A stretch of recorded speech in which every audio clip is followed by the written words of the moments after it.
Good evening সকলকে। Welcome back to aspirant আড্ডা। আশা করি প্রত্যেকে ভালো আছেন এবং সুস্থ আছেন। আই হোপ আমার অডিও ভিডিও ক্লিয়ার রয়েছে, প্রপার রয়েছে, আপনারা আমাকে প্রপার শুনতে পাচ্ছেন এবং এবং স্ক্রিন আপনারা প্রপার দেখতে পাচ্ছেন। চলুন প্রত্যেকে একটু জানান যে আমার অডিও ভিডিও ক্লিয়ার রয়েছে, হ্যাঁ কি না। Rimi madam good evening sir. একদম ম্যাডাম গুড ইভিনিং।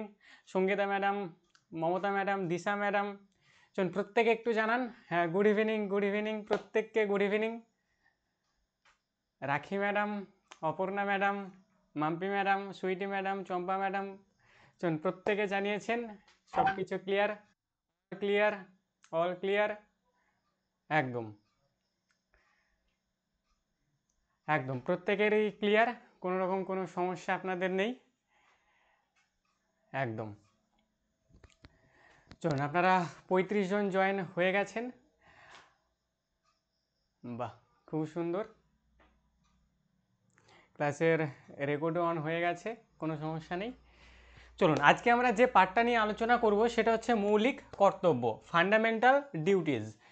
আপনারা জানেন আমরা সংবিধান শুরু করেছিলাম এবং সংবিধানের আমরা বেশ কতগুলো ক্লাস আমরা করেছি। আজকে হচ্ছে আমাদের সংবিধানের 10 নম্বর ক্লাস। আজকের ক্লাসে আমরা মৌলিক কর্তব্য নিয়ে আলোচনা করব। এই ক্লাসের প্লেলিস্ট আপনারা নিশ্চয়ই পেয়ে গেছেন এবং আপনারা সেই ক্লাসগুলোকে করেও নিয়েছেন এবং সেলফ নোটস বানিয়েও নিয়েছেন। আজকের ক্লাসটা শুরু করার আগে বেশ কয়েকটা কথা আমি এখানে একটু বলি। সেই কতকগুলো কথার মধ্যে প্রথম কথা যেটা, সেটা হচ্ছে আপনারা প্রত্যেকেই জানেন যে 2026 মার্চ মাস, তার আগেই হাইকোর্টের নির্দেশ অনুযায়ী তার আগে আপার প্রাইমারি এক্সাম নেওয়ার কথা। এবার সেটা হতে পারে সামনের মাসে নোটিফিকেশান এলো, বা 2 মাস পরে এলো, বা আগামী কালকেই নোটিফিকেশান আসলো, হতে পারে। কেমন? এবার এখানে কথা হচ্ছে নোটিফিকেশান তো আসবেই, পরীক্ষা আপনাকে দিতে হবে, আর পরীক্ষার যে প্রশ্নপত্র সেটাও হার্ড হবে। এই পরীক্ষার প্রশ্নপত্র 2016-তে যেমন হয়েছিল এরকমটা আশা করাই যাবে না যে এরকমটা হবে। পরীক্ষার প্রশ্নপত্র যথেষ্ট হার্ড হবে আর আমাদের প্রিপারেশান সেভাবেই চলছে। তো এখন আপনাদের যেটা করণীয় সেটা হচ্ছে এই যে কয়েকটা মাস রয়েছে, এই যে 2025 সালের অর্ধেক তো প্রায় হয়ে গেছে, আর অর্ধেক মাস রয়েছে। তো এই যে মাস কতকগুলো রয়েছে, এই মাস কতকগুলোকে আপনাদের একটু পরিশ্রম করতে হবে।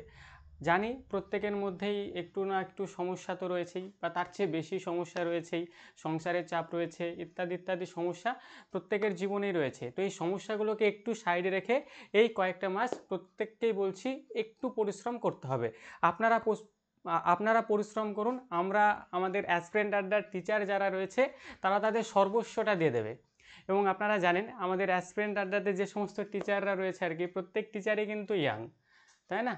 তো তারা একটা দুটো তিনটে চারটে পাঁচটা ক্লাসও যদি নেয়, টানা যদি 4 ঘন্টাও ক্লাস নেই, 6 ঘন্টাও যদি ক্লাস নেই, তারপরেও তাদের মধ্যে কোনো রকম কোনো ক্লান্তি আসবে না।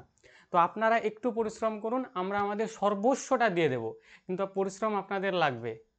তো কথা হচ্ছে এটাই, আমাদের বাংলা ভাষায় যেটা কথা আমরা বলে থাকি যে এই যে সময়টা, এই সময়টাই আমাদের আদা জল খেয়ে লেগে পড়তে হবে। কেননা আপনারা জানেন 2026-এ আপনাদের বিধানসভা ভোটটা রয়েছে। এই বিধানসভার ভোটটার আগে আমাদের সরকার অবশ্যই চাইবে কিছু না কিছু করার, কেননা নিজের গদিটা বজায় রাখতে হবে। কেউ কি চাইবে যে আমার সিট আমি ছেড়ে দেব? তো তার জন্য দেখেছেন আপনারা SLST notification, group D, group C এর নোটিফিকেশান ইত্যাদি ইত্যাদি এসেছে, সামনে ডাব্লিউবিপি, কেপি এগুলোর নোটিফিকেশান আসছে।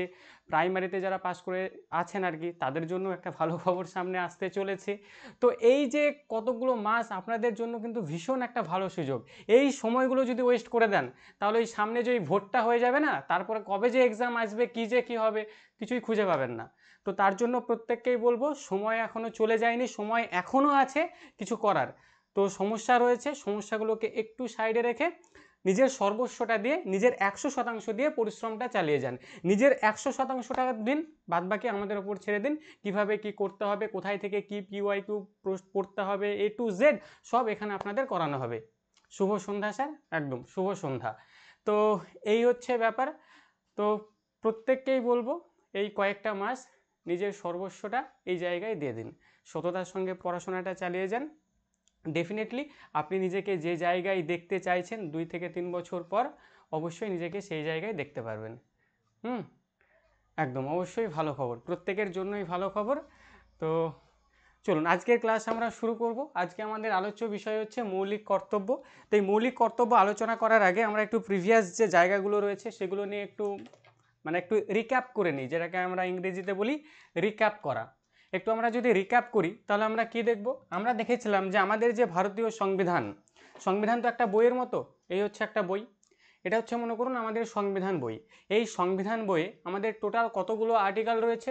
টোটাল আমরা আর্টিকেলের কথা যদি বলি, টোটাল আমাদের আর্টিকেল রয়েছে 448। আর টোটাল আর্টিকেল কতগুলো রয়েছে? 448টা আর্টিকেল রয়েছে। আমরা যদি এখানে শিডিউলের কথা বলি, শিডিউল কতগুলি রয়েছে? টোটাল রয়েছে 12টা। আর পার্ট কতগুলো রয়েছে? পার্ট রয়েছে বর্তমানে টোটাল 25। একদম ম্যাডাম 25। এই শিডিউলটাকে আলাদাভাবে রাখা হয়েছে। শিডিউলটাকে একদম সংবিধান যে বই রয়েছে, সংবিধান বইয়ের প্রথমেই এই যে 12টা শিডিউল, এই 12টা শিডিউলকে রাখা হয়েছে। তারপর এই যে 25টা পার্ট রয়েছে, এই 25টা পার্টকে রাখা হয়েছে এবং এই 25টা পার্টের মধ্যেই এই আর্টিকেলগুলো ইনক্লুড রয়েছে। আপনারা জানেন, এর আগেও আমি বলেছি। তো সেখানে আমরা কি দেখেছিলাম? এই 25টা পার্টের মধ্যে আমাদের যে ফার্স্ট পার্ট ছিল সেখানে ইন্ডিয়া অ্যান্ড ইটস টেরিটরি এটা ছিল, এবং সেখানে আমরা দেখেছিলাম ফার্স্ট পার্টে 1 থেকে 4 পর্যন্ত আর্টিকেল ছিল। আমরা যদি সেকেন্ড পার্টে যদি কথা বলি, সেকেন্ড পার্টে আমরা কি দেখেছিলাম? সিটিজেনশিপ দেখেছিলাম। সেই সিটিজেনশিপে আমরা কি দেখেছিলাম? কত থেকে কত নম্বর ধারা? একদম 5 থেকে 11 পর্যন্ত ছিল হচ্ছে সিটিজেনশিপ। হ্যাঁ, আমি একটু তাড়াতাড়ি রিক্যাপ করছি জায়গাটা। আমরা যদি থার্ড পার্টের যদি কথা বলি, সেখানে কি দেখেছিলাম? ফান্ডামেন্টাল ধারা, বলুন। ধারা ছিল 12 থেকে 35। তারপর আমরা ফোর্থ পার্ট পড়েছিলাম। ফোর্থ পার্টে কি ছিল? একদম ফোর্থ পার্টে ছিল হচ্ছে আমাদের ডিপিএসপি, রাষ্ট্র পরিচালনার নির্দেশমূলক নীতি, যা ছিল হচ্ছে আমাদের 36 থেকে 51 নম্বর ধারার মধ্যে। 36 থেকে 51 নম্বর ধারার মধ্যে ছিল। তো এই এতগুলো জায়গা, এই 51 পর্যন্ত ধারা আমরা গত যে ক্লাসগুলো হয়েছে সেগুলোতে আমরা কমপ্লিট করে এসেছি। আজকে হচ্ছে আমাদের নতুন জায়গা। আজকে আমরা পড়বো হচ্ছে এই fourth part number 4 part number 4-এ তো ডিপিএসপি রয়েছে, আপনারা জানেন। তো এই পার্ট নাম্বার 4ই আমরা পড়বো, এবং এই পার্ট নাম্বার 4-এর 51 এই যে ধারাটা রয়েছে, এই ধারাটা আমরা পড়বো 51 এই 51 কি বলা হয়েছে? এই 51 বলা হয়েছে আমাদের মৌলিক কর্তব্য সম্পর্কে, ফান্ডামেন্টাল কিছু ডিউটিস এর এখানে কথা বলা হয়েছে। মৌলিক কর্তব্য মানে এগুলো আমাদের জন্য, আমরা তো ভারতের জনগণ, আমরা ভারতের নাগরিক, তাহলে আমাদেরও তো কিছু কর্তব্য রয়েছে দেশটাকে বাঁচানোর বা দেশটাকে আন্তর্জাতিক স্তরে নিয়ে যাওয়ার জন্য। তো সেই কিছু কর্তব্য যেগুলো ফর্দ আকারে লেখা রয়েছে এখানে রয়েছে, সব ক্লিয়ার হয়ে যাবে, কোনো সমস্যা নেই। তাহলে আজকে আমরা শুরু কি করছি? আজকে আমরা শুরু করছি মৌলিক কর্তব্য, যাকে আমরা ইংরেজিতে যদি বলি ফান্ডামেন্টাল ডিউটিস। তাহলে চলুন একটা একটা করে আমরা দেখে নিই। তাহলে আজকের আমাদের আলোচ্য বিষয় ফান্ডামেন্টাল ডিউটিস, মৌলিক কর্তব্য। আমরা কোন আর্টিকেলে দেখলাম? আগে বলুন কোন পার্টে আছে এটা? মৌলিক কর্তব্য কোন পার্টে রয়েছে? পার্ট 4-এ রয়েছে। তাহলে আমরা পার্ট 4-এ দেখব মৌলিক কর্তব্য রয়েছে। কত থেকে কত ধারার মধ্যে, মানে কোন ধারার মধ্যে রয়েছে? 51-এ। একদম 51-এতে রয়েছে আমাদের মৌলিক কর্তব্য। এবার এই মৌলিক কর্তব্য আমাদের যখন সংবিধান কার্যকর হচ্ছে, কার্যকর কবে হচ্ছে?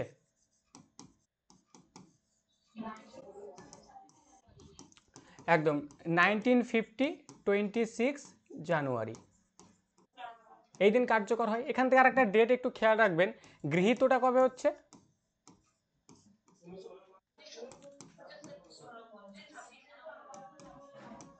1949 26 নভেম্বর 1949 26শে নভেম্বর এই দিন হচ্ছে আমাদের সংবিধান গৃহীত হয়। আর এই 1950 সালের 26শে জানুয়ারি আমাদের সংবিধান কার্যকর হচ্ছে। যখন আমাদের সংবিধান কার্যকর হচ্ছে ঠিক সেই সময় আমাদের এই মৌলিক কর্তব্য আমাদের ভারতীয় সংবিধানে ছিল না।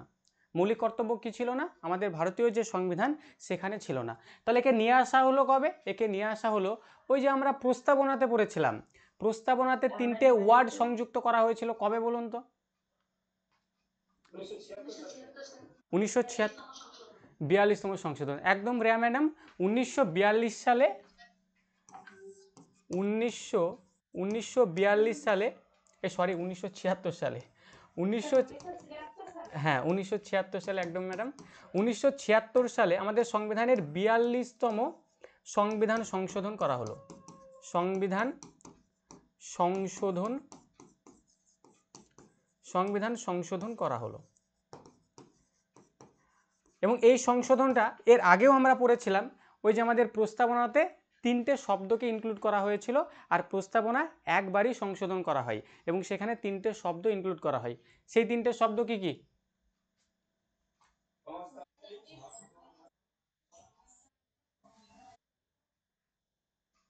সমাজতান্ত্রিক, ধর্মনিরপেক্ষ, আর কি? সংহতি। সমাজতান্ত্রিক, ধর্মনিরপেক্ষ, আর হচ্ছে সংহতি। তো সেই 3টে শব্দকে আমাদের প্রস্তাবনায় ইনক্লুড করা হয়েছিল এবং সেই সঙ্গে এই 1976 সালেই এই 42তম সংবিধান সংশোধনীর দ্বারা এই যে আমাদের ফান্ডামেন্টাল যে ডিউটিস রয়েছে, মৌলিক যে কর্তব্য রয়েছে, সেই মৌলিক কর্তব্যটাকেও আনা হয়। সেই জন্য এই 42তম সংবিধান সংশোধনটাকে কি বলা হয়? এটাকে বলা হয় হচ্ছে আমাদের সংবিধানের মিনি কনস্টিটিউশনস বা সংবিধানের ক্ষুদ্র সংস্করণ। মানে এই ক্ষুদ্র সংস্করণ বা মিনি কনস্টিটিউশন নাম দেওয়া হয়। কেন দেওয়া হয়? তার কারণ হচ্ছে এই 42তম সংশোধনটা এতটাই ইম্পর্টেন্ট যে এর দ্বারা সংবিধানের অনেক কিছু চেঞ্জেস করা হয়। তার জন্য বলা হয় যে এই 42তম সংশোধনের পর আমাদের সংবিধান নাকি নতুনভাবে একটা রূপ ফিরে পেয়েছে, নতুনভাবে নতুন রূপে সজ্জিত হয়েছে। তাই এই 42তম সংশোধনকে কি বলা হচ্ছে? সংবিধানের ক্ষুদ্র সংস্করণ বা মিনি কনস্টিটিউশন। ক্লিয়ার? এবং এই সংশোধনের দ্বারাই আমাদের মৌলিক যে ডিউটিস রয়েছে, ফান্ডামেন্টাল যে ডিউটিস রয়েছে, এটাকেও নিয়ে আসা হয়েছে। এবার নিয়ে আসা হয়েছে, এখানে তো একটা কমিটির ছিল আর কি। কমিটির কি কোনো কথা জানা আছে? কোনো একজন কমিটির তো সুপারিশ করেছে। হ্যাঁ, শরণ সিং কমিটি। হ্যাঁ, তো এটাকে নিয়ে আসতে গিয়ে একটা কমিটি ছিল, সে সুপারিশ করলে আর কি যে এরকম ব্যাপার, তাহলে মৌলিক কর্তব্য অবশ্যই দরকার, নাহলে তো ছেলেপিলে বিগড়ে যাবে, এমনিতেই কর্তব্য পালন করে না, তারপরে যদি সংবিধানেও যদি না রাখা হয় তাহলে তো ওরা একদম সেই বলে না, ঠিক আছে, দড়ি ছেড়ে বেরিয়ে যাবে আর কি। তো এটাই আর কি। তো এই কমিটি দেখলো, কমিটির নাম হচ্ছে শরণ সিং কমিটি। শরণ সিং কমিটি। শরণ সিং কমিটি দেখলো তাহলে আমাদের এই যে মৌলিক যে কর্তব্য, সেই মৌলিক কর্তব্যটাকে নিয়ে আসতে হবে, না নিয়ে আসলে খুব কঠিন। তো কার সুপারিশে এই ফান্ডামেন্টাল ডিউটিসটাকে নিয়ে আসা হয়? এই শরণ সিং কমিটির সুপারিশে। এখন প্রশ্ন হলো যে কোথা থেকে নিয়ে আসা হয়? নিশ্চয়ই কোথাও ছিল এটা, তাই না? ভারত তো আর আবিষ্কার করেনি, ভারতে নিশ্চয়ই কোথাও থেকে নিয়ে আসা হয়েছে। কেননা আপনারা জানেন যে আমাদের ভারতবর্ষের সংবিধান সব বিশ্বের সবচেয়ে জটিল, বৃহত্তম এবং লিখিত সংবিধান। বিভিন্ন দেশ থেকে যেখান থেকে যা পেয়েছে সব নিয়ে এসে দাও, একদম লিখে দাও আর কি। তো কোথা থেকে নিয়ে আসা হলো এটা? Soviet Soviet Soviet Russia, USSR, তাই তো স্যার? Soviet Russia. তাহলে কোথা থেকে নিয়ে আসা হলো ইউএসএসআর। যে কটা পয়েন্ট বললাম, প্রত্যেকটা পয়েন্ট থেকে আপনাদের প্রিভিয়াস ইয়ারে প্রশ্ন এসেছে। আমরা পড়ছি ফান্ডামেন্টাল ডিউটিস। ফান্ডামেন্টাল ডিউটিস আমাদের ভারতীয় সংবিধানের কোন পার্টে রয়েছে? পার্ট 4-এ রয়েছে। কোন আর্টিকেলে রয়েছে? 51 এই আর্টিকেলে রয়েছে। কবে নিয়ে আসা হলো? এটা নিয়ে আসা হয়েছে 1976 সালে 42তম সংবিধান সংশোধনের দ্বারা এটাকে নিয়ে আসা হয়েছে। কোন কমিটির সুপারিশে? শরণ সিং কমিটির সুপারিশে। কোন দেশ থেকে নিয়ে আসা হয়েছে? ইউএসএসআর থেকে নিয়ে আসা হয়েছে। এতটুকু পর্যন্ত ক্লিয়ার? প্রত্যেকের ক্লিয়ার? একদম। নেক্সট, এখানে আর একটা প্রশ্ন আছে যে এই মৌলিক কর্তব্য বা মৌলিক যে এই ফান্ডামেন্টাল যে ডিউটিস যখন নিয়ে আসা হয়, মানে এই 1976 সালে 42তম সংবিধান সংশোধনের দ্বারা যখন নিয়ে আসা হয়, তখন টোটাল কতগুলো মৌলিক কর্তব্য ছিল? টোটাল কতগুলো ছিল? 10টি ছিল। টোটাল কতগুলো ছিল? মানে যখন এই তারিখে 1976 সালে যেদিন নিয়ে আসা হচ্ছে, তখন আমরা ফান্ডামেন্টাল এই ডিউটিসের যদি কথা বলি, ফান্ডামেন্টাল ডিউটিস টোটাল কতগুলো ছিল? 10টি ছিল। আর আমরা বর্তমানে কয়টি দেখব? বর্তমানে কয়টি আছে? 11টি আছে। তাহলে আর একটা কবে নিয়ে আসা হলো?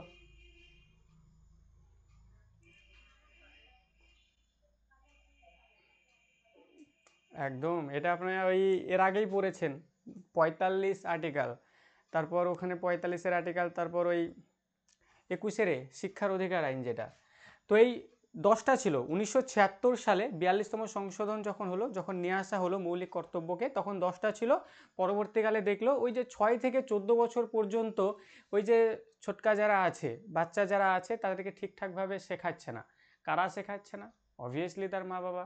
তার মা বাবা বলছে যে এরকম ব্যাপার, আমার ছেলে 2 পয়সা ইনকাম করে নিয়ে আসছে, আমি স্কুলে কেন পাঠাবো? এরকমটা বলে, ঠিক আছে। এবার সেই সমস্ত মা বাবাই বলে যাদের মধ্যে ওই শিক্ষার আলো যায়নি আর কি, শিক্ষার মর্ম যারা বোঝে না, তো তারাই বলে যে না, আমার বাচ্চাকে শেখাবো না। তো এই যখনই 10 বছর হাঁটতে শিখছে, কাজে লাগিয়ে দেয় আর কি। তো তখন কি করা হলো, এটা দেখছে একটু বেকায়দা হয়ে যাচ্ছে। তখন 2002 সালে, সালটা হচ্ছে 2002 সালে, 2002 সালে সংবিধানের কি করা হলো, 86তম সংবিধান সংশোধন করা হলো। 2002 সালে 86তম সংবিধান সংশোধন করা হলো, দিয়ে বলা হলো যে এরকম ব্যাপার, যে আমাদের যে মৌলিক কর্তব্য তো 10টা রয়েছে, সেখানে আরও একটা মৌলিক কর্তব্যটাকে যোগ করে দাও। কোন কর্তব্যটাকে যোগ করা হবে? যে 6 থেকে 14 বছর পর্যন্ত যে সমস্ত ছোটকা রয়েছে, তাদেরকে বিনা বেতনে অবৈতনিকভাবে শিক্ষা দিতেই হবে। এটা বাবা মার মৌলিক কর্তব্য। কোনো মা বাবা যদি না চায়, তাহলে সেই মা বাবার নামেও কিন্তু কেস হয়ে যাবে, কেননা ওই মৌলিক অধিকার ওটা 21-এর এতে রয়েছে। মা বাবার সন্তান ঠিক আছে, তার আগে সে দেশের সন্তান, তাই তো?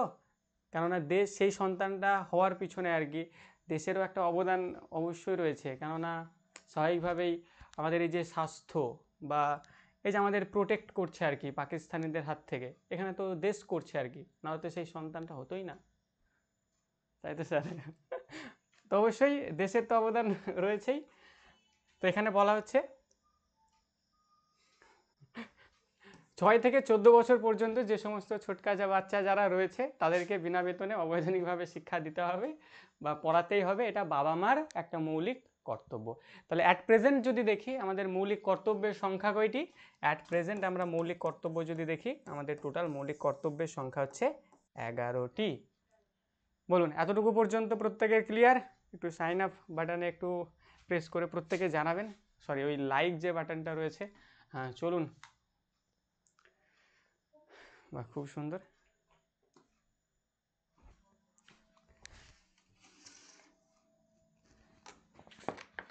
প্রত্যেকে জানান একটু।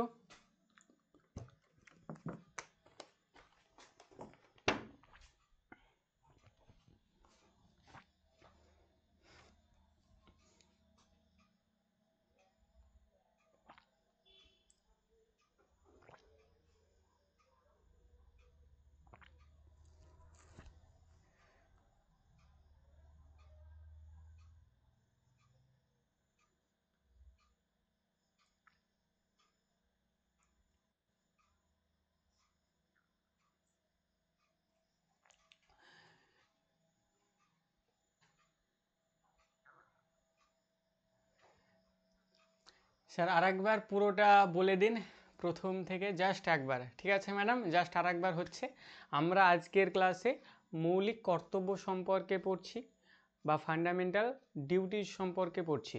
ফান্ডামেন্টাল ডিউটিস আমাদের ভারতীয় সংবিধানের 51A এই ধারার মধ্যে রয়েছে। 51 এ এই ধারার মধ্যে রয়েছে। কোন পার্টে রয়েছে? আমাদের পার্ট নাম্বার 4। এর আগের দিন আমরা ডিপিএসপি পড়ছিলাম না, পার্ট 4-এ, সেই পার্ট 4-এ রয়েছে আমাদের মৌলিক কর্তব্য। আমরা পার্ট 5-এ এখনও যাইনি। এই মৌলিক কর্তব্য আমাদের যখন সংবিধান কার্যকর হচ্ছে, কবে কার্যকর হচ্ছে? 1950 সালে 26শে জানুয়ারি, যেদিন আমরা রিপাবলিক ডে হিসেবে পালন করি, 26শে জানুয়ারিটাকে। তো ওই দিন যেদিন আমাদের সংবিধান কার্যকর হচ্ছে, সেদিন আমাদের মৌলিক কর্তব্যটা ছিল না। কবে নিয়ে আসা হলো? 1976 সালে 42তম সংবিধান সংশোধনের দ্বারা এই মৌলিক কর্তব্যটাকে নিয়ে আসা হলো। যখন নিয়ে আসা হলো, তখন আমাদের মৌলিক কর্তব্যের সংখ্যা ছিল 10টি। পরে আরও একটা যোগ করা হয়, কত সালে সেটা? 2002 সালে 86তম সংবিধান সংশোধনের দ্বারা আরও একটা মৌলিক কর্তব্য যোগ করা হয়, যে 6 থেকে 14 বছর পর্যন্ত যে সমস্ত ছোটকা রয়েছে, তাদেরকে বিনা বেতনে অবৈতনিকভাবে শিক্ষা দিতে হবে। এটা বাবা মার মৌলিক কর্তব্য। ক্লিয়ার? তাহলে বর্তমানে কতগুলো মৌলিক কর্তব্য রয়েছে? 11টা রয়েছে।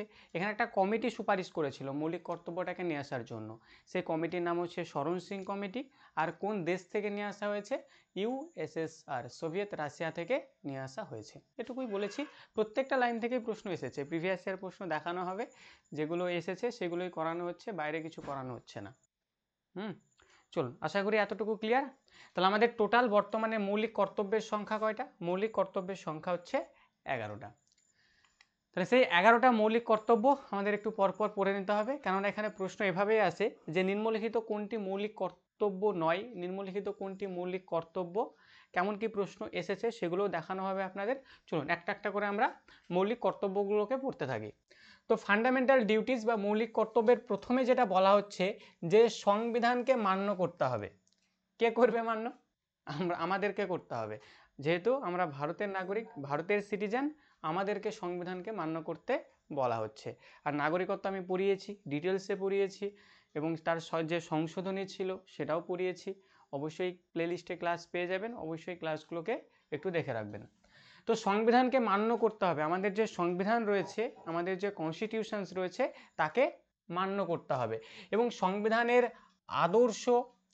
আদর্শ প্রতিষ্ঠানসমূহ, এই যে জাতীয় পতাকা, জাতীয় সঙ্গীত, জাতীয় পতাকা, জাতীয় সঙ্গীতের প্রতি শ্রদ্ধা জানাতে হবে। তাহলে এখানে প্রথম মৌলিক কর্তব্য কি? প্রথম মৌলিক কর্তব্য হচ্ছে যে আমাদেরকে সংবিধানকে মান্য করতে হবে, সংবিধানের আদর্শ প্রতিষ্ঠানসমূহ, জাতীয় পতাকা, জাতীয় সঙ্গীতের প্রতি শ্রদ্ধা জানাতে হবে। এবার এই যে জাতীয় পতাকা আপনারা দেখলেন, জাতীয় পতাকাকে মানে শ্রদ্ধা জানাতে হবে। এই জাতীয় পতাকা থেকে দু চারটে প্রশ্ন আসে, আমি এখানে একটু এক লাইনার হিসেবে লিখিয়ে দিচ্ছি। বলুন, জাতীয় পতাকা তৈরি করেন কে?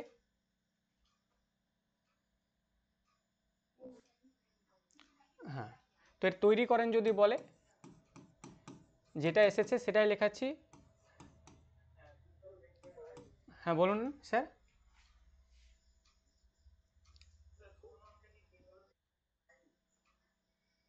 পিঙ্গলি ভেঙ্কাইয়া নাইডু তো মনে পড়ছে না, ভেঙ্কাইয়াই সম্ভবত। যাই হোক, একটু দেখে রাখবেন। পিঙ্গলি বানানটাও একটু দেখবেন, পিঙ্গলি ভেঙ্কাইয়া,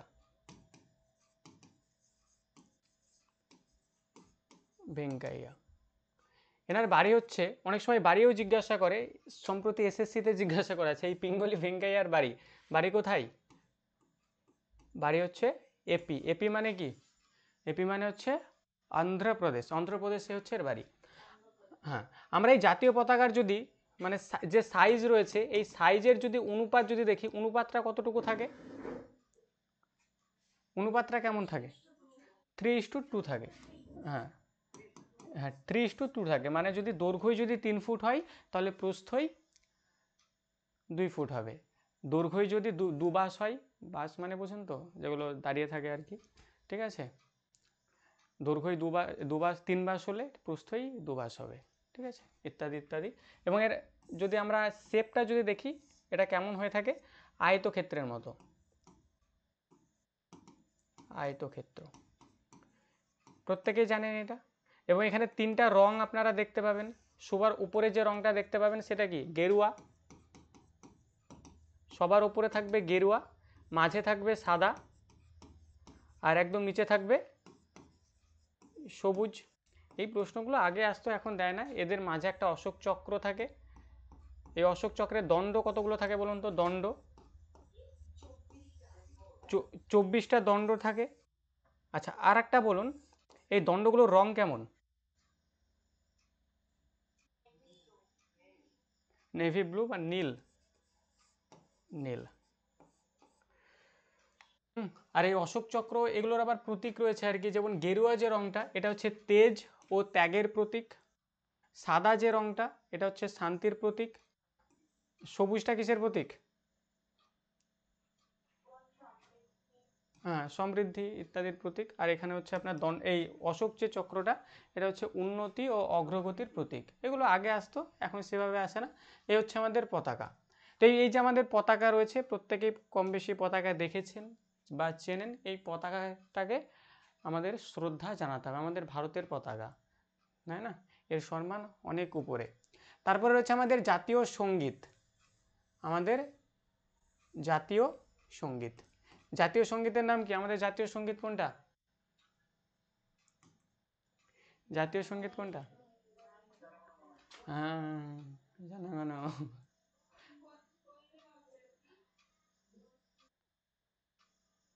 বন্দে মাতরম। বন্দে মাতরম। হ্যাঁ, ওটা জাতীয় স্তোত্র, জাতীয় স্তোত্র। হুম। হ্যাঁ, এখানে আবার আচ্ছা চলুন এই দুটো জায়গা একটু দেখি।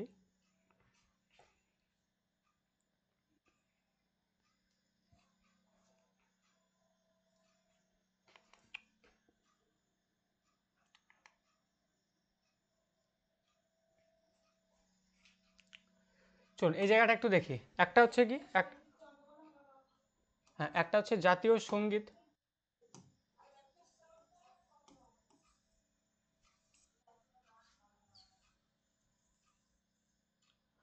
আচ্ছা, একটা হচ্ছে জাতীয় জাতীয় সঙ্গীত, জাতীয় সঙ্গীত। আচ্ছা, এই সঙ্গীতটা হবে নাকি এই সঙ্গীতটা হবে? কোনটা হবে? আগেরটা না পরেরটা? প্রথমটা। একদম। জাতীয় সঙ্গীত আর একটা হচ্ছে জাতীয় জাতীয় স্তোত্র। জাতীয় স্তোত্র। ইংলিশ টার্মগুলো দেখলে আপনারা একটু বুঝতে পারবেন। এই জাতীয় সঙ্গীত মানে যাকে আমরা, হ্যাঁ একদম ম্যাডাম, ন্যাশনাল অ্যান্থেম জনগণ মন। হ্যাঁ, তো এটার মানে হচ্ছে ন্যাশনাল সং। এটার মানে কি? National song. আর এই জাতীয় স্তোত্র এর মানে হচ্ছে ন্যাশনাল অ্যান্থেম। এই ন্যাশনাল অ্যান্থেমই হচ্ছে আমাদের যে জনগণ মন অধি।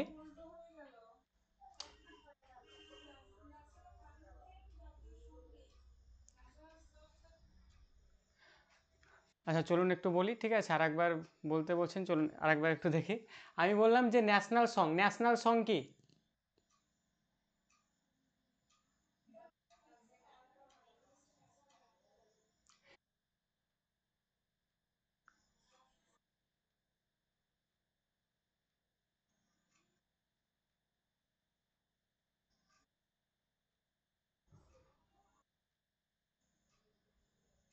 আচ্ছা, তার মানে এই জাতীয় সঙ্গীতটা ওদিকে যাবে, স্তোত্রটা এদিকে আসবে।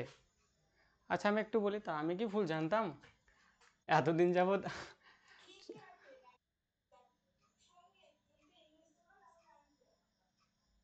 আচ্ছা চলুন আমি বাংলাগুলোকে সব মুছে দিলাম।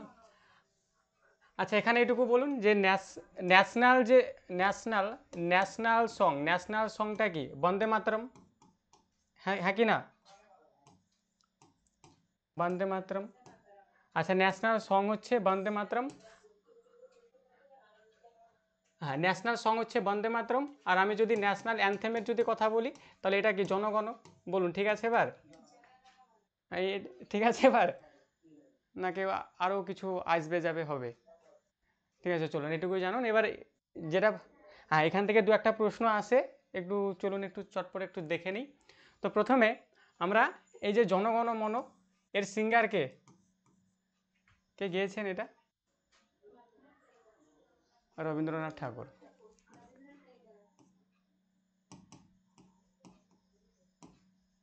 রবীন্দ্রনাথ ঠাকুর। আচ্ছা, রবীন্দ্রনাথ ঠাকুরের কোন উপন্যাসে প্রথম এই যে জনগণ মন অধি এই যে গানটা প্রকাশিত হয়েছিল?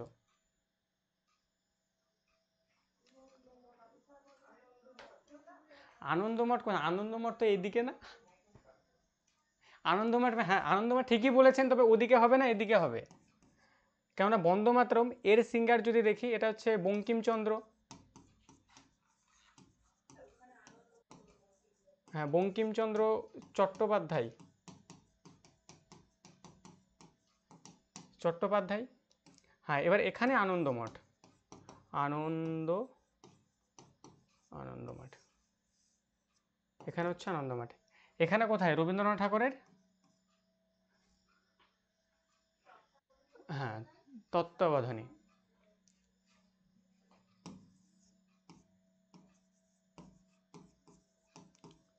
তত্ত্বাবধানী। এগুলোকে খেয়াল রাখবেন। আর নেক্সট যেটা খেয়াল রাখবেন, যেটা আপনাদের হিস্ট্রি থেকে প্রচুর জিজ্ঞাসা করে, এক হচ্ছে এই বন্দে মাতরম আর একটা হচ্ছে এই জনগণ। এই জনগণ মন অধিনায়ক জয় হয়ে, এই যে গানটা, আমাদের যে জাতীয় কংগ্রেস রয়েছে, আমাদের যে ইন্ডিয়ান ন্যাশনাল কংগ্রেস রয়েছে, তার ফরমেশন হয়েছিল 1885-এ। ইন্ডিয়ান ন্যাশনাল কংগ্রেস, আইএনসি এর ফরমেশন হয়েছিল 1885 সালে। এবং তারপর থেকে প্রত্যেক বছর আমাদের জাতীয় কংগ্রেসের যে সভাপতিত্ব সেটা হয়, মানে সভা বসে, চলেছিল হচ্ছে 1948 পর্যন্ত চলেছিল, প্রত্যেক বছরই সভা হয়েছে। তো জাতীয় কংগ্রেসের কোন অধিবেশনে এই জনগণ মন অধি গানটাকে গাওয়া হয়? কোন অধিবেশন? 1911। একদম, হ্যাঁ একদম 1911 সালের অধিবেশনটা কোথাকার ছিল? হ্যাঁ, কলকাতা অধিবেশন। হ্যাঁ, 1911 সালের কলকাতা যে অধিবেশন, সেখানে আমরা দেখব এই গানটাকে গাওয়া হচ্ছে। পরে বলুন, এটাকে কবে গাওয়া হচ্ছে, বন্দে মাতরম?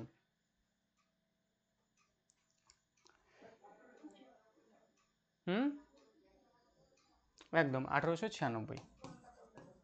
1896 সালে এটাকে গাওয়া হচ্ছে। এবং সবচেয়ে এটাও কলকাতা অধিবেশন ছিল, এটাও কলকাতা অধিবেশন। তো এই জায়গা থেকে এই দুটো পয়েন্ট আপনাদের ভিভিআই হয়ে যায়। অনেক জায়গায় অনেকবার প্রশ্ন এসেছে, কেননা এই হুম, হ্যাঁ রহমত, একদম। চলুন তাহলে এখানে আমরা কি দেখলাম? এখানে আমরা দেখলাম যে সংবিধানকে মান্য করতে হবে, সংবিধানের আদর্শ প্রতিষ্ঠানসমূহ, জাতীয় পতাকা, জাতীয় সঙ্গীত, এগুলোর প্রতি আমাদের একটা শ্রদ্ধা জানাতে হবে, এটা আমাদের কর্তব্য। গেল প্রথম কর্তব্য। দ্বিতীয় যে কর্তব্য রয়েছে, যে যেসব মহান আদর্শ দেশের স্বাধীনতার জন্য জাতীয় সংগ্রামকে অনুপ্রাণিত করেছিল, সেগুলোকে পোষণ এবং তাদের অনুসরণ করতে হবে। তাহলে যেসব মহান আদর্শ ব্যক্তিত্ব, যেমন আমাদের গান্ধীজি রয়েছে, নেতাজি সুভাষচন্দ্র বসু, বিনয় বাদল দীনেশ, মাস্টারদা সূর্য সেন, এই যে মহান যে ব্যক্তিত্ব যারা রয়েছেন, যারা আমাদের ভারতটাকে স্বাধীন করার জন্য নিজের সর্বস্ব দিয়ে দিয়েছেন, তো তাদেরকে অনুসরণ করার কথা এখানে বলা হচ্ছে, যে আমরা যাতে তাদের মতো হই, আমরা সবসময় যাতে দেশের জন্য ঝাঁপিয়ে পড়তে পারি, এমনটা এই 2 নম্বর মৌলিক কর্তব্যে বলা হচ্ছে। এখন আমার প্রশ্ন হচ্ছে, যদি আমি ঝাঁপিয়ে না পড়ি, তাহলে ঝাঁপিয়ে যদি আমি না পড়ি, তাহলে এর বিরুদ্ধে কেউ কি সুপ্রিম কোর্টে আপিল করতে পারবে? হুম, কি মনে হচ্ছে, পারবে? পারবে না। কেননা এই, একদম রিয়া ম্যাডাম, হ্যাঁ, কারণ এই যে মৌলিক কর্তব্যে যা কিছু আছে না, এগুলো সব হচ্ছে নন জাস্টিসেবল। আর নন জাস্টিসেবল কি, তা আমি আজকের ক্লাসে বলবো না, অনেক দিন বলেছি। এগুলো হচ্ছে কি, সব নন জাস্টিসেবল। নন জাস্টিসেবল মানে এর বিরুদ্ধে কোর্টে আপিল করা যায় না। যেমন আমরা ডিপিএসপিতে দেখেছিলাম না, যে ডিপিএসপিতে যে সমস্ত যা কিছু নীতি রয়েছে, এর সমস্ত নীতি আমাদের সমাজটাকে আরও ভালো করার জন্য, কিন্তু তার পরিবর্তে মানে সেই সরকার যদি সেই সমস্ত নীতিগুলো যদি পালন করতে অক্ষম হয়, তার বিরুদ্ধে আপনি সরকারের ওই হাইকোর্টের কাছে কি আপিল করতে পারবেন? পারবেন না। তো এটা হচ্ছে তাই, কেননা পার্ট 4-এ আছে না, তাহলে পার্ট 4-এ যা কিছু থাকবে সব নন জাস্টিসেবল, তো এগুলো নন জাস্টিসেবল। তবে পার্ট 3-তে যা কিছু রয়েছে, সেগুলো সবগুলোই হচ্ছে জাস্টিসেবল। আপনার মৌলিক অধিকারে যা কিছু রয়েছে সব জাস্টিসেবল। তার বিরুদ্ধে মানে তার মধ্যে আপনার যে কোনো একটা খর্ব হলে আপনি ডিরেক্ট কোথায় যেতে পারবেন? সুপ্রিম কোর্টে যেতে পারবেন। সুপ্রিম কোর্টে গিয়ে আপনি আপিল করতে পারবেন, এবং সুপ্রিম কোর্ট তৎক্ষণাৎ টোটাল কতগুলো নির্দেশ, আদেশ বা লেখ জারি করতে পারবে? কি কি সেই 5 রকম?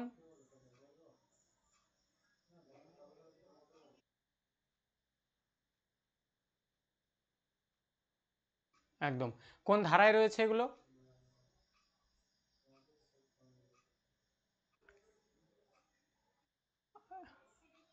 32-এ আছে, আমাদের ধারা নাম্বার 32-এ এগুলো দেখতে পাবো। একদম 32-এ দেখতে পাবো। আর সেই জন্য এই 32 নম্বর যে ধারা রয়েছে, এই 32 নম্বর ধারাকে আমাদের ডক্টর বি.আর. আম্বেদকর আমাদের যত ধারা রয়েছে তার মধ্যে সবচেয়ে আলোকিত ধারা নাম দিয়েছেন। 2 নম্বর গেল মৌলিক কর্তব্য। 3 নম্বর মৌলিক কর্তব্য বলছে যে ভারতের সার্বভৌমত্ব, ঐক্য ও সংহতিকে সমর্থন ও সংরক্ষণ করতে হবে। তাহলে ভারতের সার্বভৌমত্ব, এই সার্বভৌমত্ব মানে কি? সার্বভৌমত্ব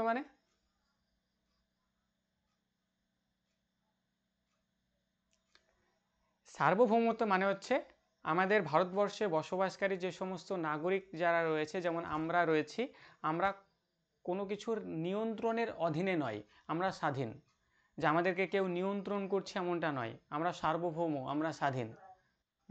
তো এটা এখানে বলা হচ্ছে, এটা আমাদের দেশের একটা বৈশিষ্ট্য যে আমরা সার্বভৌম এবং স্বাধীন, আমরা কোনো নিয়ন্ত্রণের অধীনে থাকছি না। যে আমাকে ও যা বলবে, ওই ব্রিটিশ আমলে কি হতো, যখন ইংরেজেরা শাসন করতো তখন কি হতো, বা আপনারা পড়েছেন আর কি, ওই যে চিরস্থায়ী বন্দোবস্ত, রায়তোয়ারি ব্যবস্থা ইতিহাসে পড়েছেন, সেখানে কি হতো যে কৃষকরা 10 টাকা ইনকাম করছে, তো 10 টাকার মধ্যে 9 টাকা নিয়ে চলে যাচ্ছে, কৃষকরা যদি কথা বলতে যাচ্ছে তাহলে ওই পিটাইছে আর কি। এগুলো ছিল আর কি সেই সময়। তো এখন কি সেরকম কিছু রয়েছে? এখন তো নেই আর কি। হ্যাঁ, তাহলে আমরা কোনো কিছুর নিয়ন্ত্রণের অধীনে নেই। এবং আমাদের সংবিধান, এই সংবিধান সবচেয়ে বেশি ক্ষমতা কাকে দিয়েছে?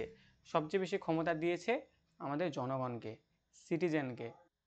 সবচেয়ে বেশি ক্ষমতা কাদেরকে দেওয়া হয়েছে? সিটিজেনকে। তো সেই জন্য এই সংবিধান ক্লাসটা আমি প্রথম দিন থেকেই একটা কথা বলে আসি আর কি, যে সংবিধানের যে ক্লাসগুলো, মানে অ্যাজ এ ইন্ডিয়ান সিটিজেন হিসেবে আপনার ক্লাসগুলো করা ভীষণ জরুরি। প্রত্যেকটা আর্টিকেল, প্রত্যেকটা জিনিস যে কোথায় কি রয়েছে না রয়েছে, এবং পরবর্তীতে আপনাদের আরও যে ইন্টারেস্টিং যে জায়গাগুলো সেগুলো রয়েছে, এরপরে রাষ্ট্রপতি, উপরাষ্ট্রপতি, সংসদ যখন আলোচনা করব, সংসদের ক্লাস করবেন, যে কিভাবে কি হচ্ছে না হচ্ছে, আমাদের দেশটা কিভাবে চলছে। তো সেগুলো পরীক্ষাতে তো প্রশ্ন আসবেই, পরীক্ষার জন্যই আমরা পড়ছি। তারপরেও যেহেতু আমরা একজন ভারতের নাগরিক होने के नाते ये जानना बहुत ज़रूरी है। তো সার্বভৌমত্ব মানে কি বললাম? আমরা বললাম যে আমরা কোনো নিয়ন্ত্রণের অধীন নয়, আমরা স্বাধীন এবং সার্বভৌম। আমাদের যে সংহতি রয়েছে, ঐক্য ও সংহতি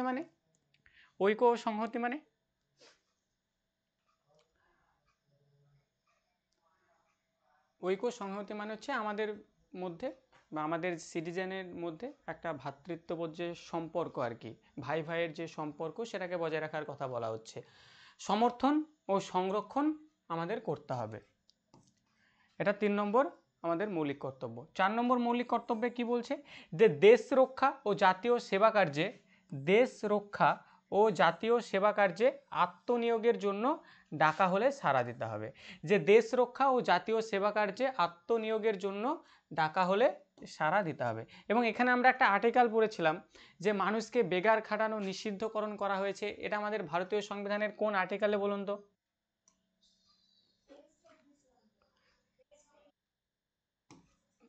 23 নম্বর ধারায় বলা হয়েছে যে মানুষ ক্রয় বিক্রয় করা, মানুষকে বেগার খাটানো, এগুলো সব নিষিদ্ধকরণ করা হয়েছে। এবার তারপরেই দেখবেন যে 23-এর এ নামে আবার একটা ধারা তারা খুলে দিয়েছে। 23-এর এতে একটা ধারা খুলে দিয়েছে যে এমার্জেন্সি টাইমে, যখন জাতীয় জরুরি অবস্থা যখন ঘোষণা করা হবে, সাপোজ মনে করুন ভারত আর পাকিস্তানের মধ্যে যুদ্ধ লেগে গেল, সৈন্যের ভীষণ দরকার, সৈন্য নাই, তখন আপনাকে ডাকা হচ্ছে যে তুমি এসো, দেশের জন্য যুদ্ধ করো। তখন কি আপনাকে যেতে হবে না? তখন আপনি যদি বলেন না আমাকে তো বেকার খাটাবে, আমি যাব না, আমার তো স্বাধীনতা রয়েছে, আমি যেতে পারবো না ওখানে, আমার তো এটা ব্যক্তিগত স্বাধীনতা, তখন এরকমটা বললে চলবে না। এমার্জেন্সির সময়ে ওই যে দেশ রক্ষার জন্য আপনাকে অবশ্যই যেতে হবে।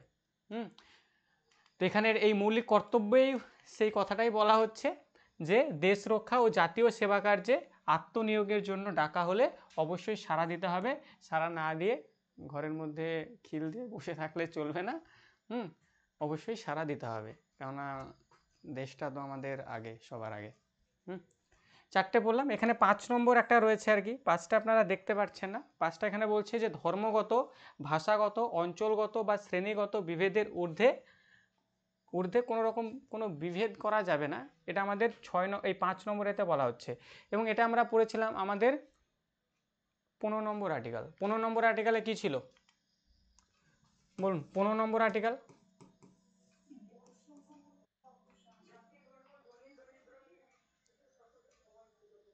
হ্যাঁ, আমাদের যে জাতি, ধর্ম, বর্ণ, লিঙ্গ, জন্মস্থান এগুলোর ওপর বেশ করে কখনো ভেদাভেদ করা যাবে না, যে তুই তো ওখানকার, তুই এখানকার, এরকম ভেদাভেদটা করা যাবে না।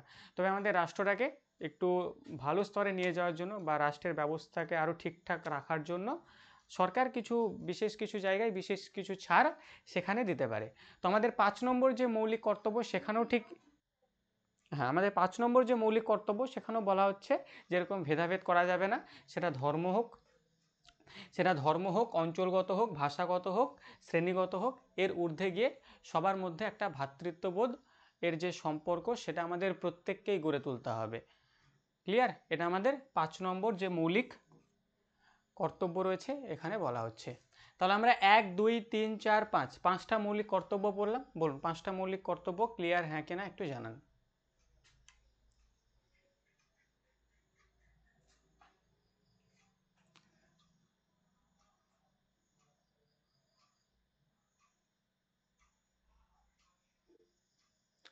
চলুন প্রত্যেকের ক্লিয়ার। চলুন নেক্সট মৌলিক কর্তব্য। নেক্সট হচ্ছে আমাদের 6 নম্বর মৌলিক কর্তব্য। 6 নম্বরে কি বলছে?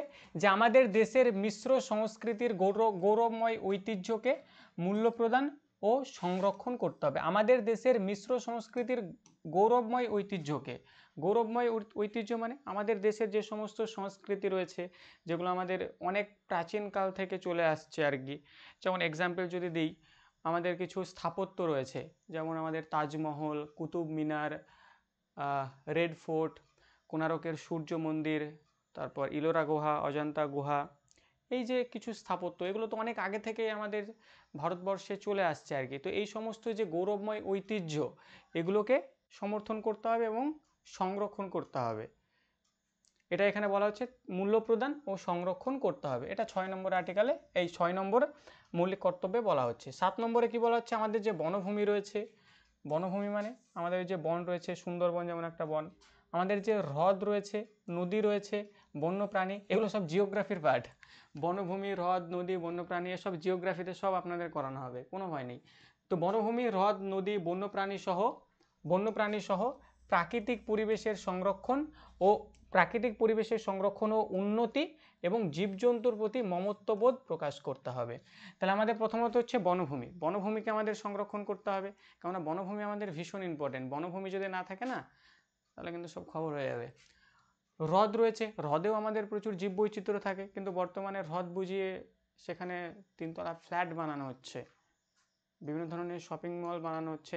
আর আমাদের পরিবেশের প্রত্যেকটা জীবই কোনো না কোনোভাবে একে অপরের উপর নির্ভরশীল। আপনারা শৃঙ্খল পড়েছেন, খাদ্য জাল পড়েছেন, তো সেখানে দেখবেন যে আমরা যখন ডিসকভারি চ্যানেল দেখি না, তখন যখন একটা বাঘ একটা হরিণকে তাড়া করে আমরা ভাবি আর কি, ঠিক আছে, হরিণটা যদি বেঁচে যায় তাহলে খুব ভালো হয়।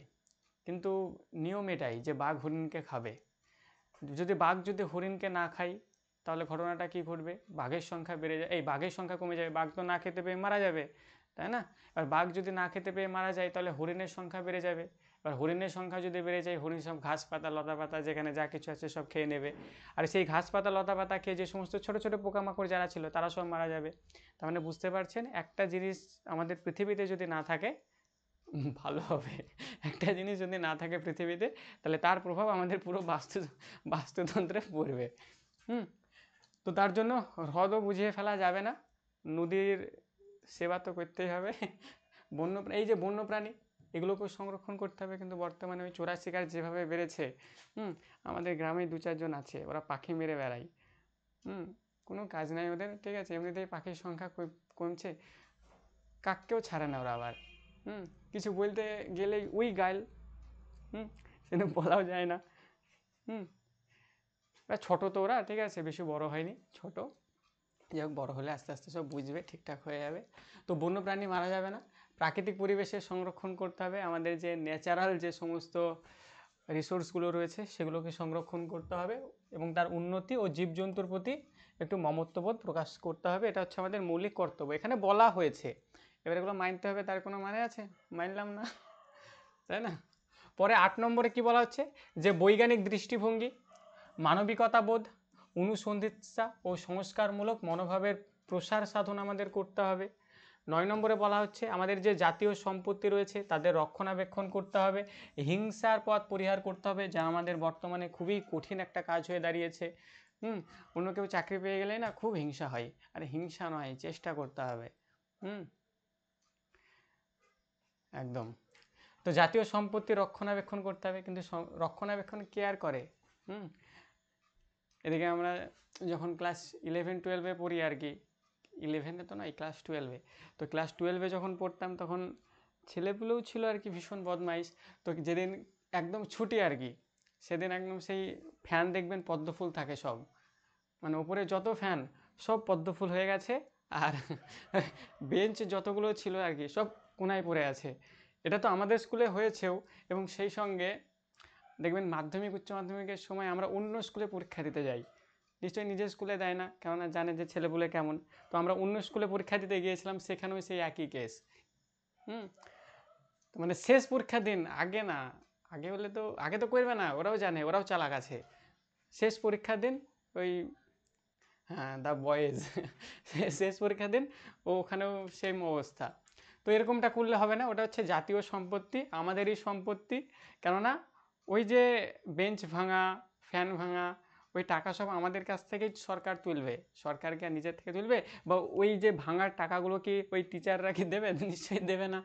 ওই টাকা সব আমাদের উপর থেকেই তোলা হবে ট্যাক্সের মাধ্যমে। আর আপনারা জানেন যে আমরা তো ট্যাক্স দিই না, কিন্তু ট্যাক্স আপনারা দেন, জিএসটি দেন।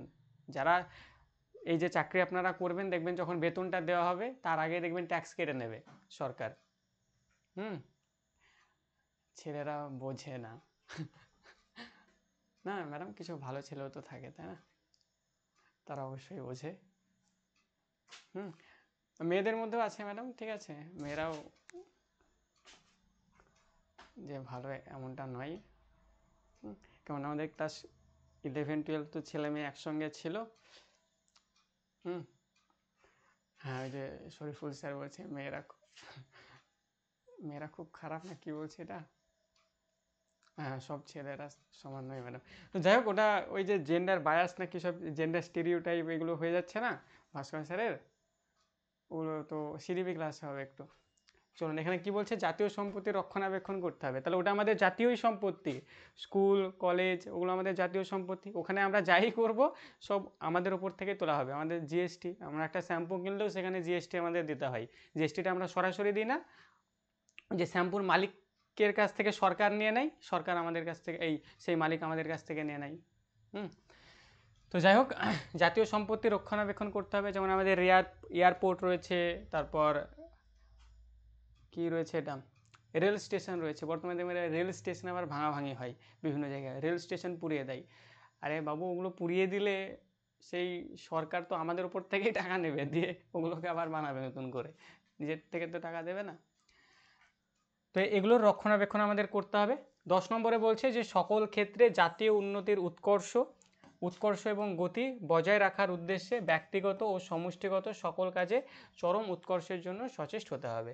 তাহলে সকল ক্ষেত্রে জাতীয় উন্নতির জন্য, সকল ক্ষেত্রে জাতীয় উন্নতির জন্য, দেশের উন্নতির জন্য উৎকর্ষ এবং গতি বজায় রাখার উদ্দেশ্যে ব্যক্তিগত ও সমষ্টিভাবে সকলকে এগিয়ে আসতে হবে, যাতে আমাদের দেশটা আন্তর্জাতিক লেভেলে, আমাদের নিজেদের মধ্যে বিভেদ না করে আমাদের দেশটা যাতে আন্তর্জাতিক লেভেলে আরও উঁচুতে যেতে পারে, তার জন্য আমাদের প্রত্যেককে এক হয়ে এগিয়ে যেতে হবে।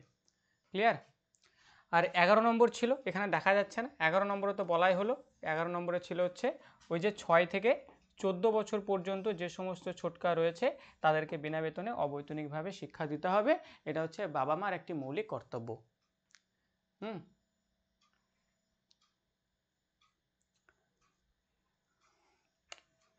ऐसा होगा तो कैसे चलेगा। চলুন, তো এই ছিল হচ্ছে আমাদের 11টা মৌলিক কর্তব্য। চলুন, এখান থেকে এমসিকিউ কি রয়েছে এগুলো একটু আমরা দেখে নিই।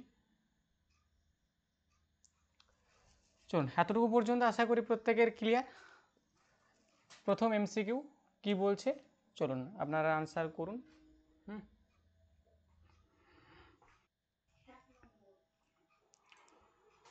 চলুন প্রত্যেকে জানান, কমেন্টে আপনারা উত্তরগুলো জানান।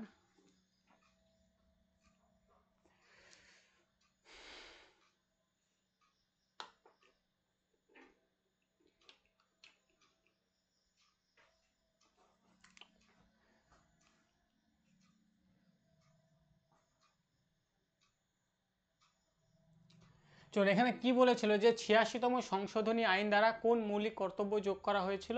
অবভিয়াসলি অপশন এ, যে 6 থেকে 14 বছর বয়সের মধ্যে তার সন্তান বা শিশুকে শিক্ষার সুযোগ প্রদান করা।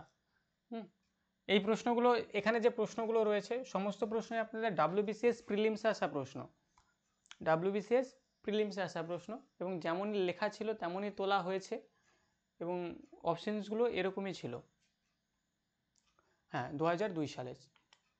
নেক্সট প্রশ্ন বলছে ড্যাশের নিরাপত্তা একজন ভারতীয় নাগরিকের মৌলিক কর্তব্য। এটাও আপনাদের WBCS আসা প্রশ্ন। পবিত্র ধর্মগ্রন্থ, শিশু এবং বৃদ্ধ মানুষ, গ্রাম, বন্যপ্রাণী। তাহলে এই চারটের মধ্যে কোনটা হবে? যে ড্যাশ এর নিরাপত্তা একজন ভারতীয় নাগরিকের মৌলিক কর্তব্য।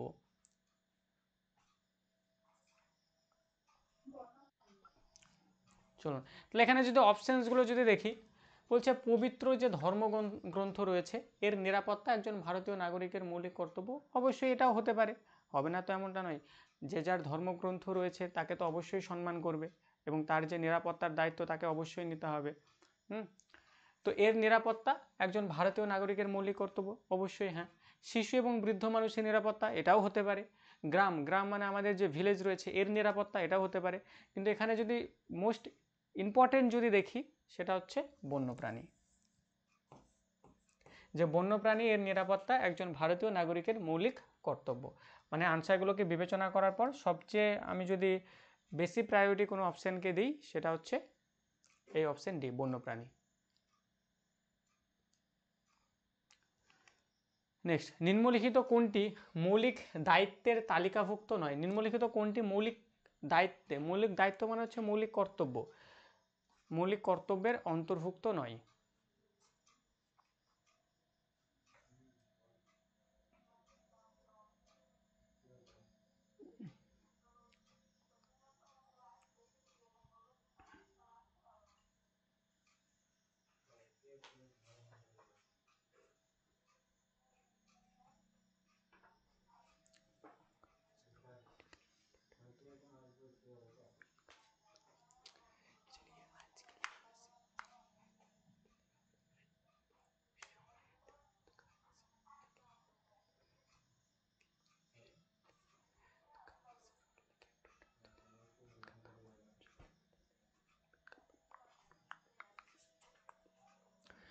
নিম্নলিখিত কোনটি মৌলিক দায়িত্বের অন্তর্ভুক্ত নয়? আপনারা আনসার করছেন অপশন বি। চলুন দেখে তাহলে সরকারি সম্পত্তি রক্ষা এবং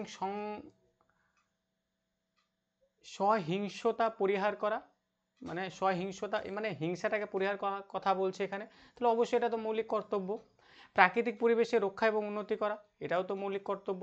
সমৃদ্ধ ঐতিহ্যের মূল্যায়ন ও সংরক্ষণ করা, এটাও হতে পারে। 2 নম্বর বলছে সাধারণ বৈষম্যের চেতনা প্রকাশ করা, এটা কিন্তু আমরা পড়িনি, আনসার করবেন অপশন বি। বাকি তিনটেই মৌলিক কর্তব্যের মধ্যে রয়েছে। নেক্সট প্রশ্ন, নিম্নলিখিত কোন কমিটির সুপারিশে সংবিধানে মৌলিক কর্তব্য সংযোজন করা হয়েছিল? শরণ সিং কমিটি, শাহ কমিশন, প্রশাসনিক সংস্কার কমিটি, সন্থানাম কমিটি।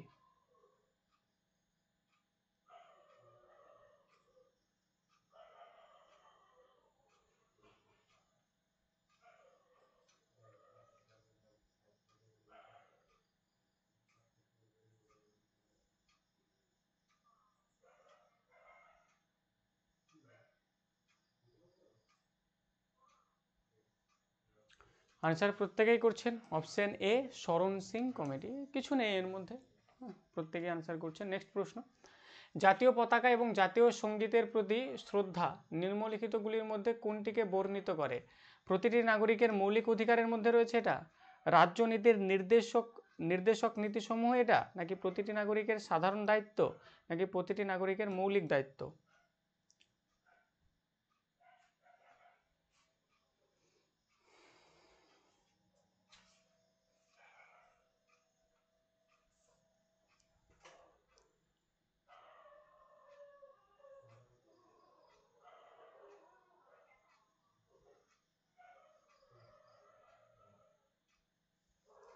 একদম আনসার আপনারা প্রত্যেকেই করবেন। আনসার নাম্বার হচ্ছে ডি, যে প্রতিটি নাগরিকের মৌলিক দায়িত্ব জাতীয় পতাকা এবং জাতীয় সঙ্গীতের প্রতি শ্রদ্ধা নিম্নলিখিতগুলির মধ্যে কোনটিকে বর্ণিত করে? অবভিয়াসলি প্রতিটি নাগরিকের মৌলিক দায়িত্ব। ভারতীয় সংবিধানে কয়টি মৌলিক অধিকারের কথা বলা হয়েছে? ভারতীয় সংবিধানে কয়টি মৌলিক অধিকারের কথা বলা হয়েছে? 5, 7, 9 নাকি 11? আগের যে প্রশ্নগুলো ছিল দেখুন, একটু প্রশ্নগুলো একটু অন্যরকম ছিল না, একটু মোটা মোটা টাইপের। তো এই প্রশ্নগুলো সব WBCS আসা প্রশ্ন, আর এই প্রশ্নগুলো SSCতে আসা প্রশ্ন। SSC CGL প্রিভিয়াস ইয়ার বলছে এটা 2017।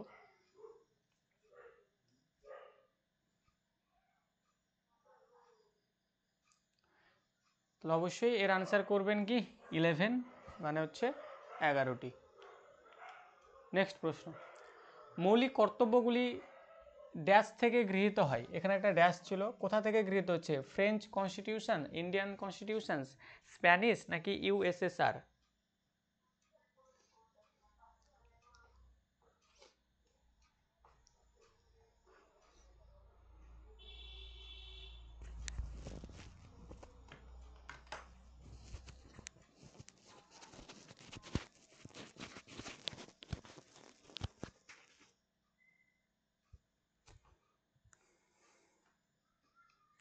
একদম USSR, অপশন নাম্বার ডি।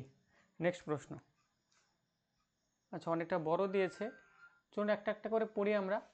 বলছে যে মৌলিক কর্তব্য সম্পর্কে নিম্নলিখিত বিবৃতিগুলি সঠিক নয়। কতগুলো বিবৃতি এখানে দেওয়া হয়েছে? এই একটা বিবৃতি, এই একটা বিবৃতি, এই একটা বিবৃতি, এই একটা বিবৃতি, টোটাল 4টা বিবৃতি। এই 4টা বিবৃতির মধ্যে কোন বিবৃতিটা সঠিক নয়?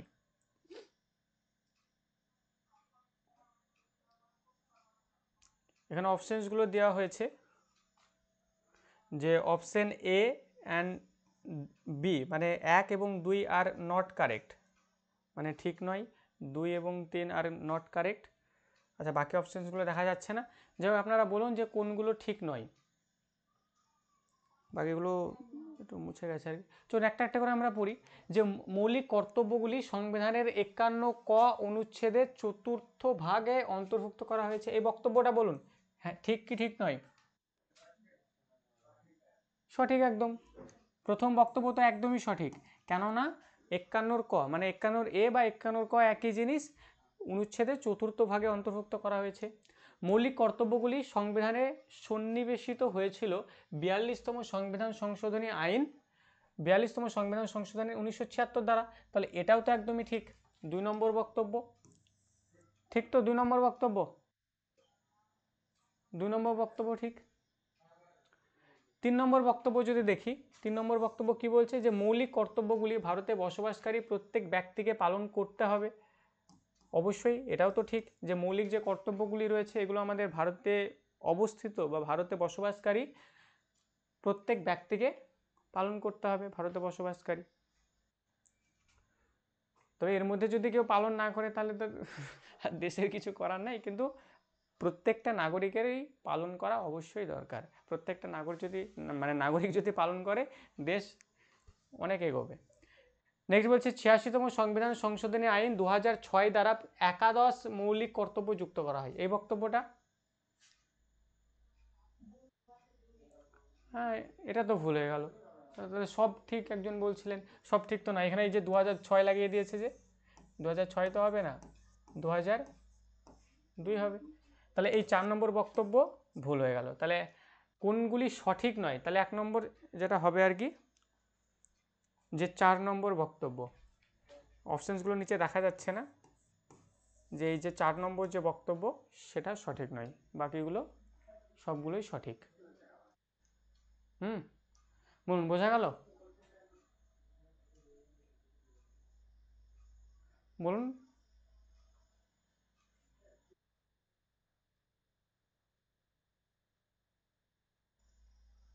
3 নম্বর প্রশ্ন,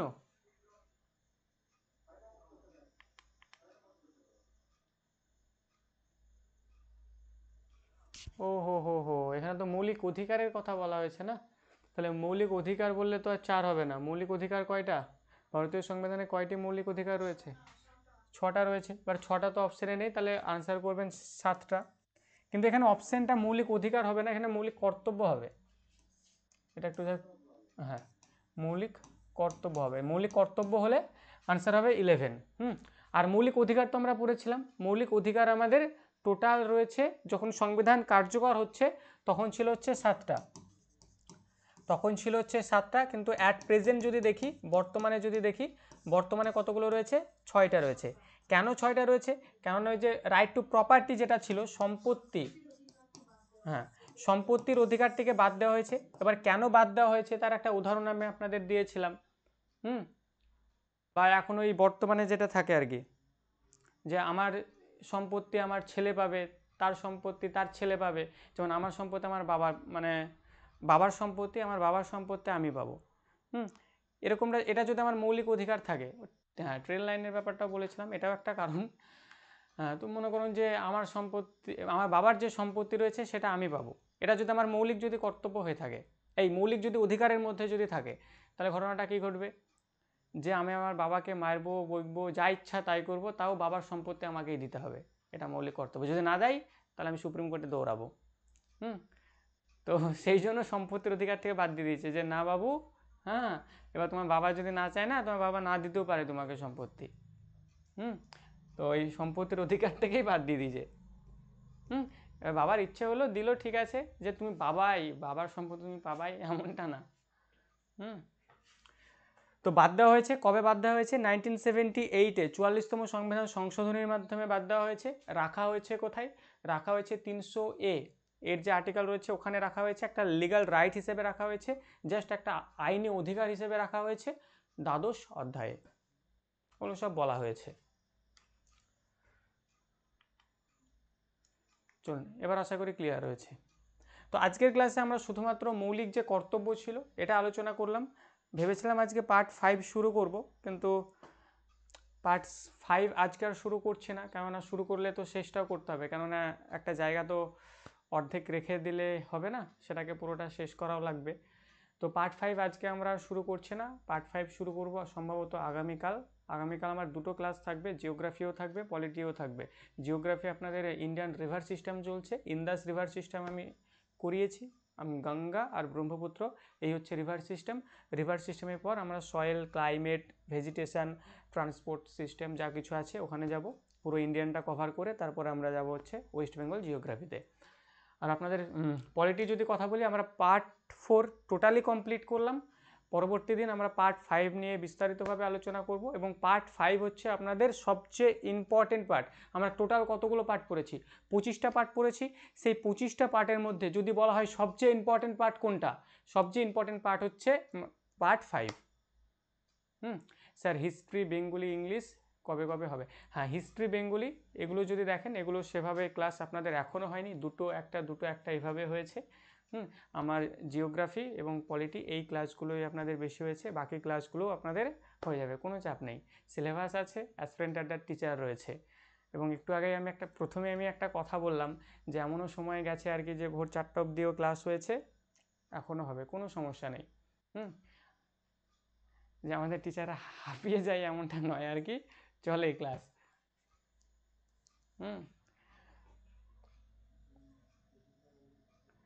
তো আপনারা এটুকু বিশ্বাস অ্যাসপিরেন্ট অ্যাডার টিচারদের উপর রাখতে পারেন, তারা তাদের সর্বস্বটা দিয়ে সবটুকু লাগিয়ে দেবে আর কি।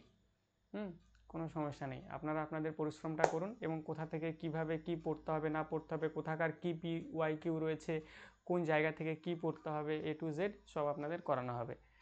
আর ক্লাস আপনাদের যথেষ্ট ডিটেলসে করানো হয়।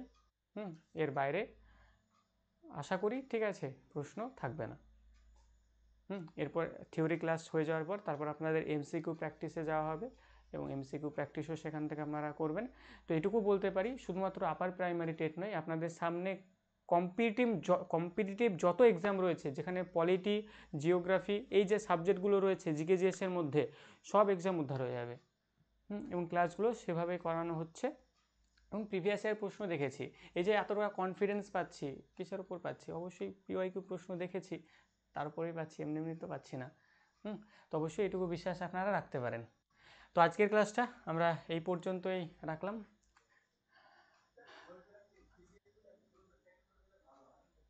পিডিএফ, হ্যাঁ পিডিএফ যাদের লাগবে তারা পার্সোনালি একটু এসএমএস করবেন। হ্যাঁ পিডিএফ অবশ্যই দেওয়া হবে। পিডিএফ যাদের লাগবে পার্সোনালি এসএমএস করবেন। শর্টস নোট তো বানাতেই হবে, কিচ্ছু করার নেই।